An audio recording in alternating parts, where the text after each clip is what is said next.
Okay, so my moon is pretty dry, so I'm going to go ahead and start by drawing or painting like a little piece of land to put our tree on. Then we're gonna paint our tree trunk, add some, maybe design some roots here, some branches, and then we get to make the beautiful cherry blossoms. So we're going to take our skinnier brush, grab some black paint, and then we're gonna just make almost like a hill shape from the bottom of our canvas, maybe somewhere here, and then I'm just gonna draw like a bumpy hill shape. It doesn't have to be perfectly straight. I actually want it to be kind of bumpy. If you feel nervous about doing that with black paint, you can use a pencil and sketch it in first, or a piece of chalk might even be helpful. That way you don't have to erase it. But I just used my brush. Once I have that shape, I can adjust it a little bit and make it more bumpy, like you can fix it a little bit, but you can't erase paint. So after I've drawn it in, you can actually I'm gonna actually use my bigger brush. And again, I washed it really good and cleaned it. I do want to dry it with my paper towel. And then I can just go ahead and paint the whole thing black, because it's kind of like a silhouette. So we are going to go ahead and paint the whole land kind of black.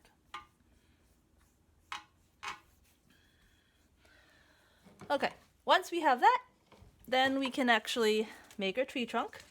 And our tree trunk is kind of cool. It's kind of wavy. It reminds me of the letter S, kind of, if you think about it. So again, if you feel more comfortable sketching it with a pencil, you can do that. I'm going to just go ahead and use my skinny brush. I grab some black. One trick I tell some students, if they're a little bit nervous but they don't want to use a pencil, you can actually use a clean brush with just water on it and practice. So I just cleaned my brush just to show you. And I want the top of my S shape to be in the moon, not too high. So I'm going to start here, and I can practice with just water to see how I want my S. Oops. So I'm thinking, here, I'll do it a little bit lighter for you. I'm starting here in the moon shape, near the top of my moon shape, somewhere here. I'm going to just kind of sketch a S-like shape, like that. I'm going to do it a little darker so you can see it. Oops. And make sure if you're using the little brush, you don't want a big glob like that. That's too much paint. So I want to kind of take some extra off so I don't have too big of a glob. Now, you always want to go, when you're doing something skinny, I recommend going skinnier just in case, because you can't erase the paint, like I said before. It's better to go a little bit too skinny and then, widen it or thicken it a little bit than to go too thick. If you go too thick, that's okay. It'll just be a bigger tree, and it might, you could just say it's like a little closer up version of a view of the tree. So after I've made my S shape, I'm actually making it a little bit maybe less smooth, a little bit like more bumpy, like curvy or something like that. Like that.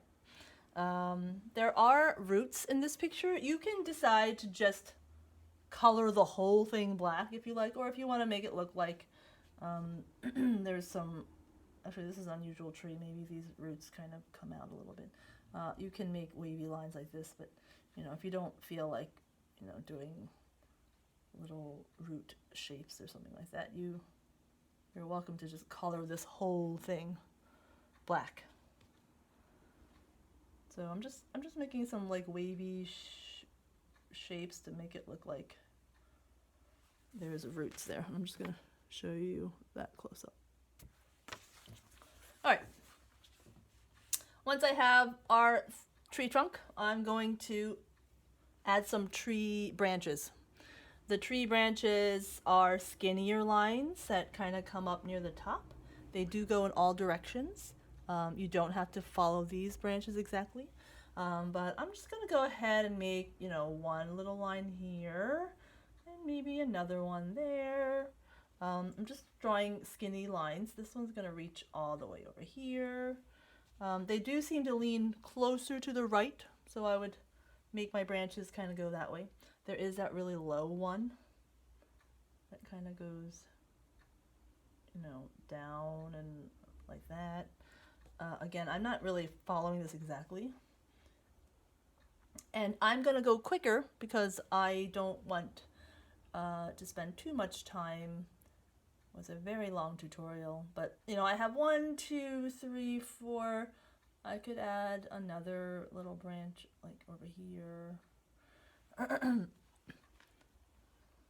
think there's one more here if I wanted to look like that. But so I made like 1, 2, 3, 4, 5, 6 main branches. Once you have some main branches, when I say main branches, I mean bigger branches that shoot off the trunk, then you can go ahead and make some twigs. So the twigs come off the main branches. So once I have my main branches, you can go ahead and add more little branches, and which are basically little lines. So I'm just going to draw like a little line there, coming off. And don't forget to make it look more realistic. You know, they can go in different directions. They don't have to be perfectly straight. You know, they can be kind of curvy. This one's kind of, this entire tree is kind of curvy. So, you know, I can make one here. Maybe one goes down here. And, you know, I'm just going to add some trees there. Tree branches.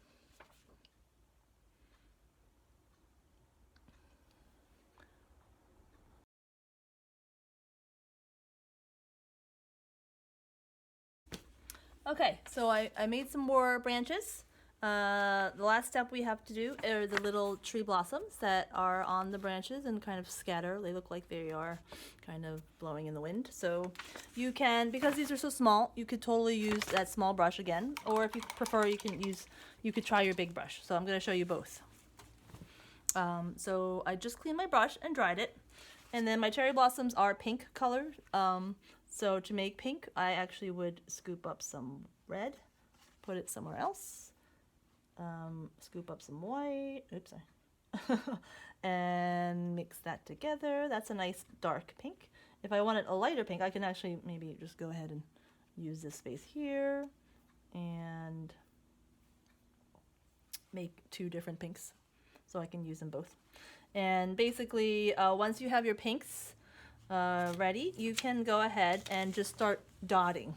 And I'm just gonna, you know, dot with my brush. So I'm gonna dot like little dots.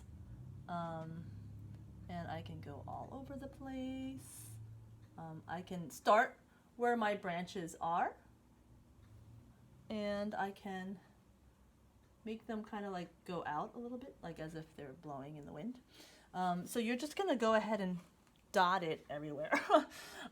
This can take a while, so you know, take your time. You take a break, have fun.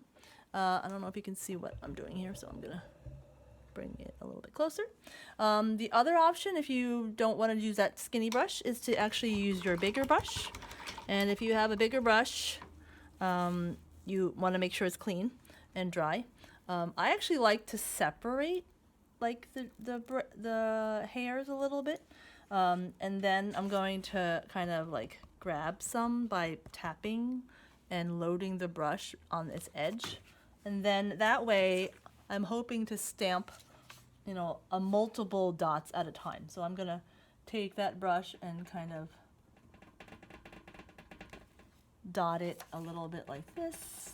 Now, one thing I will say, I kind of like this way better. It's a little bit quicker, less dotting. You can do both methods, use both paintbrushes. But one thing I would say, oh, I lost my train of thought. If I am doing this way,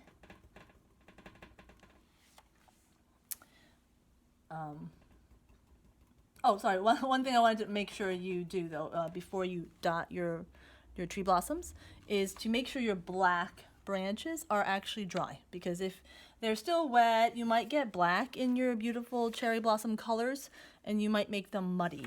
So I actually would recommend that you make sure the black is all dry before doing that. But basically I'm just gonna go in and, you know, continue dotting, and I can dot it away like that.